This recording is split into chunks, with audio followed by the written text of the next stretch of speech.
pressure is growing on Western food and drink giants to pull out of Russia due to the invasion of Ukraine. McDonald's and Coca-Cola have been criticized on social media for failing to speak out about the attacks and continuing to operate in the country.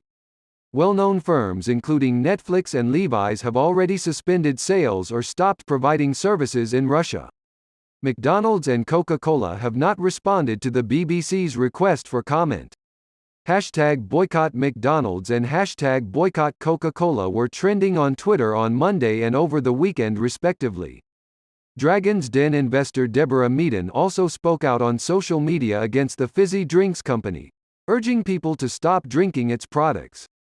The criticism comes amid calls for other well-known Western firms such as KFC, Pepsi, Starbucks and Burger King to close their outlets and stop sales in Russia.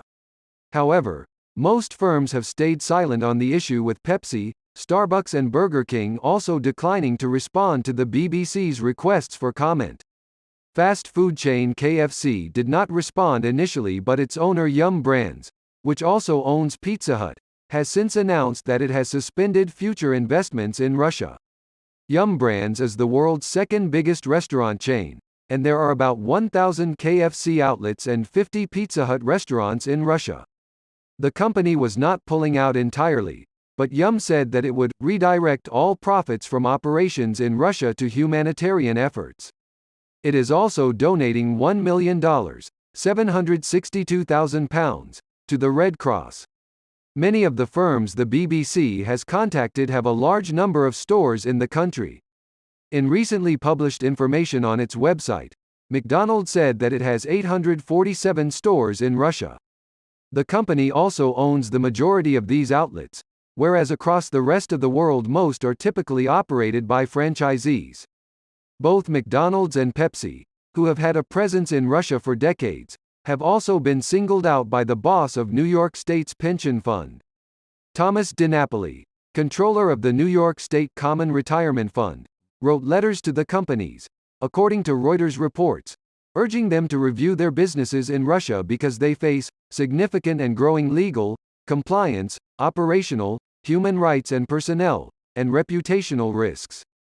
Often, franchise owners will be able to take the decision as to whether or not to shut chains down, depending on terms of agreements they might have with big food chains like KFC or Starbucks.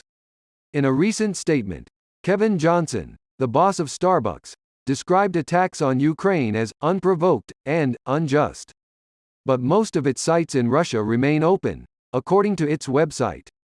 Most of these franchises are run by the Kuwait-based Al-Shaya Group. Kathleen Brooks, director at Minerva Analysis, said McDonald's and Coca-Cola were very complicated businesses, which would not make it easy to make a decision to leave Russia quickly. She told the BBC's Today program that Coca-Cola had an incredibly complicated structure, with bottling plants in Russia.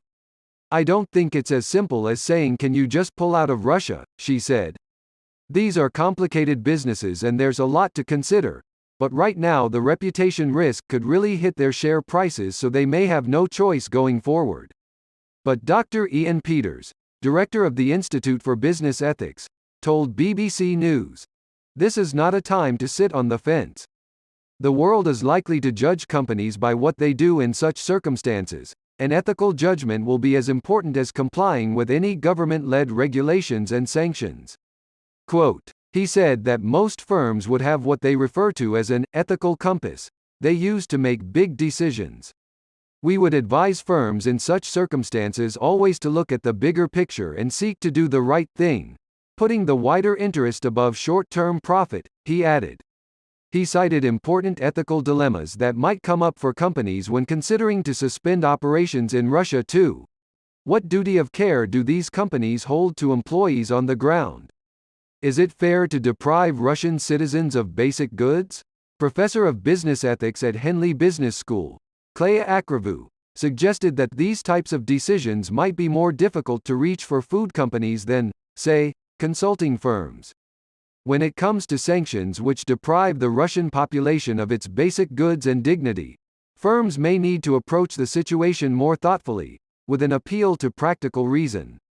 She said now is the time for fast food giants to balance how real people are affected by such moves, alongside any reputational risk.